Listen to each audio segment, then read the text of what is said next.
Trending nga ngayon ang isa sa mga sikat na kambal ni Aga Mulak at Charlene Gonzalez na si Atasha Mulak dahil sa pagpapakilala nito bilang bagong Dabarkads host na makakasama araw-araw ng TVJ nila Tito Vic at Joey sa EAT ang original na Eat Bulaga Noontime Show. Kaya naman sobrang excited ang lahat na mas lalong makilala ang beauty queen like na si Atasha na naman ang ganda at talino sa kanyang mga magulang.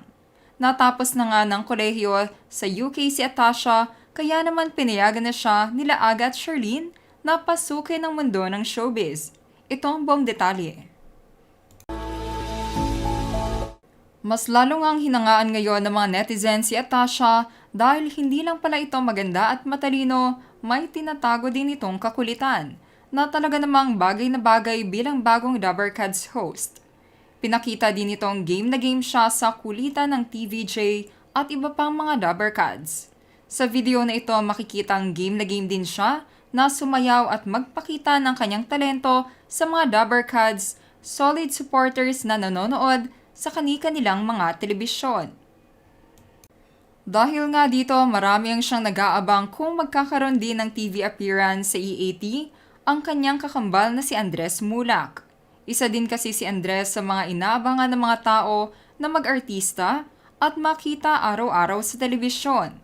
Hindi naman naiwasan na may kumpara ang kambal ni Aga at Charlene sa kambal nila Zoren at Carmina na kung saan mga bagong host ngayon ng dating Itbulaga na minamanage na ng mga halos host.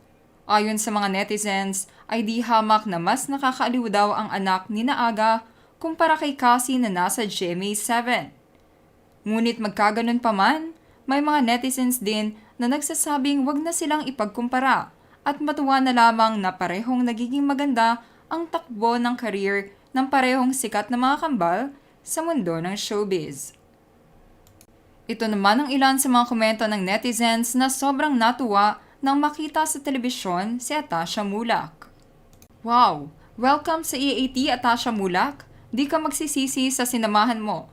#LegitDabarkads. First TV appearance, EAT. Congrats, TVJ EAT. Legit Dabarkads, mga OG talaga kayo. Mga henyo. Galing ng bagong host. God bless more. Congrats din to Atasha Mulak. You're in good hand.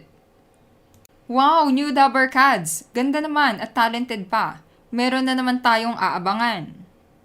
Welcome sa EAT, Atasha. Looking forward seeing you on the show. Thank you for choosing and trusting EAT. God bless. Good luck and more power.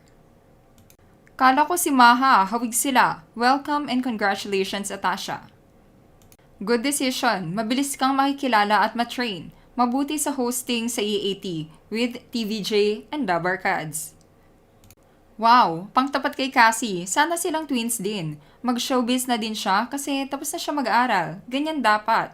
Study muna. Galing-galing. Kayo mga ka-showbiz peeps, anong masasabi nyo sa new Dabarkads host na si Atasha Mulak? Gusto nyo din bang makitang mag-host ang kakambal niya na si Andres Mulak? Oo o hindi. Just comment below.